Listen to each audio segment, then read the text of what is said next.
ಗುಜರಾತಿನ ಭುಜ್ನಲ್ಲಿಂದು 53,000 ಕೋಟಿ ರೂಪಾಯಿಗೂ ಅಧಿಕ ಮೌಲ್ಯದ ವಿವಿಧ ಅಭಿವೃದ್ಧಿ ಯೋಜನೆಗಳಿಗೆ ಪ್ರಧಾನಿ ನರೇಂದ್ರ ಮೋದಿ ಚಾಲನೆ ನೀಡಿದರು. ಈ ಸಂದರ್ಭದಲ್ಲಿ ಕೇಂದ್ರ ಇಂಧನ ಮತ್ತು ವಸತಿ ಸಚಿವ ಮನೋಹರ್ ಲಾಲ್ ಖಟ್ಟರ್, ಗುಜರಾತ್ ಮುಖ್ಯಮಂತ್ರಿ ಭೂಪೇಂದ್ರ ಪಟೇಲ್ ಮತ್ತಿತರರು ಉಪಸ್ಥಿತರಿದ್ದರು.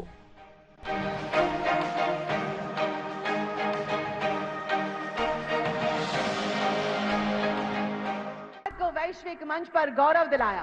वह नेतृत्व जिसके संकल्प ने विकसित भारत एट 2047 को एक अभियान से ಬಳಿಕ ಪ್ರಧಾನಿ ಹಸಿರು ಜಲಜನಕ ಭವಿಷ್ಯದ ಇಂಧನವಾಗಲಿದ್ದು, ದೇಶೀಯ ತಂತ್ರಜ್ಞಾನವನ್ನು ಬಳಕೆ ಮಾಡಿಕೊಳ್ಳಲಾಗಿದ್ದು ಸ್ವಾವಲಂಬಿ ಭಾರತಕ್ಕೆ ಮಾದರಿಯಾಗಿದೆ.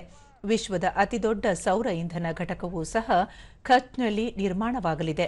ದೇಶದ ನಾಗರಿಕರಿಗೆ ನಿರಂತರವಾಗಿ ವಿದ್ಯುತ್ ಒದಗಿಸಬೇಕು ಎನ್ನುವುದು ಸರ್ಕಾರದ ಸಂಕಲ್ಪವಾಗಿದ್ದು, ಹಲವು ವಿನೂತನ ಯೋಜನೆಗಳನ್ನು ಜಾರಿಗೊಳಿಸಲಾಗಿದೆ ಎಂದು ತಿಳಿಸಿದರು. ಬೃಹತ್ ಹಡಗುಗಳ ನಿರ್ಮಾಣ ಕಾರ್ಯಕ್ಕೆ ಭಾರತ ಮುಂದಾಗಿದೆ. ದೇಶದ ಅಗತ್ಯತೆ ಪೂರೈಸುವ ಹಡಗು ಉದ್ಯಮ ಮುಂದಿನ ದಿನಗಳಲ್ಲಿ ರಫ್ತು ಮಾಡುವ ಸಾಮರ್ಥ್ಯವನ್ನು ಹೊಂದಲಿದೆ. ಇದರಿಂದ ಯುವ ಜನತೆಗೆ ಅಪಾರ ಉದ್ಯೋಗಾವಕಾಶಗಳು ದೊರೆಯಲಿವೆ ಎಂದು ಹೇಳಿದರು. ಭಾರತ ಭಯೋತ್ಪಾದನೆಯ ವಿರುದ್ಧ ಶೂನ್ಯ ಸಹಿಷ್ಣುತೆ ಹೊಂದಿದ್ದು, ಆಪರೇಷನ್ ಸಿಂಧೂರದ ಮೂಲಕ ಭಯೋತ್ಪಾದನೆಗೆ ಪ್ರತ್ಯುತ್ತರ ನೀಡಲಾಗಿದೆ. ದೇಶದ ಭದ್ರತೆಗೆ ಧಕ್ಕೆ ತರುವ ಯಾವುದೇ ಪ್ರಯತ್ನವನ್ನು ಸರ್ಕಾರ ಸಹಿಸುವುದಿಲ್ಲ. ಮಾನವೀಯತೆಯ ರಕ್ಷಣೆ ಹಾಗೂ ಭಯೋತ್ಪಾದನೆಯ ನಿರ್ಮೂಲನೆ ಭಾರತದ ಉದ್ದೇಶವಾಗಿದೆ ಎಂದು ಹೇಳಿದರು.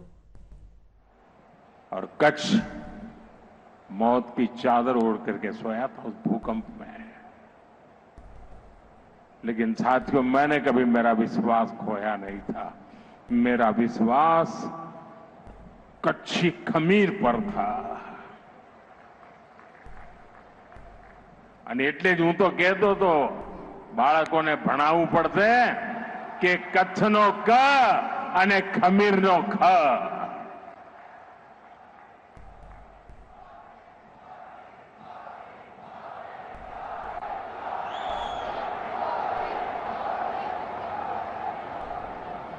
लेकिन मुझे विश्वास था कि कच्छ इस संकट को परास्त करेगा, भूकंप को भी कंपा करके मेरा कच्छी मारू खड़ा हो जाएगा. ಕೇಂದ್ರ ಸಚಿವ ಮನೋಹರ್ ಲಾಲ್ ಖಟ್ಟರ್, ಕಳೆದ 10 ವರ್ಷಗಳಲ್ಲಿ ದೇಶದ ವಿದ್ಯುತ್ ಉತ್ಪಾದನೆ ದ್ವಿಗುಣಗೊಂಡಿದೆ. ನಮ್ಮ ಆರ್ಥಿಕತೆ $4 ಟ್ರಿಲಿಯನ್ ಗೂ ಅಧಿಕ ಮೌಲ್ಯವನ್ನು ಹೊಂದಿದೆ ಎಂದು ಹೇಳಿದರು. इस नाते से ग्रीन इंडिया के सपने को एक नई उड़ान इससे मिलने वाली है. आज इस मंच से माननीय प्रधानमंत्री जी, आप 53,000 करोड़ रुपए से अधिक के ऊर्जा एवं आधारभूत ढांचे की परियोजनाओं का शिलान्यास और लोकार्पण करने जा रहे हैं.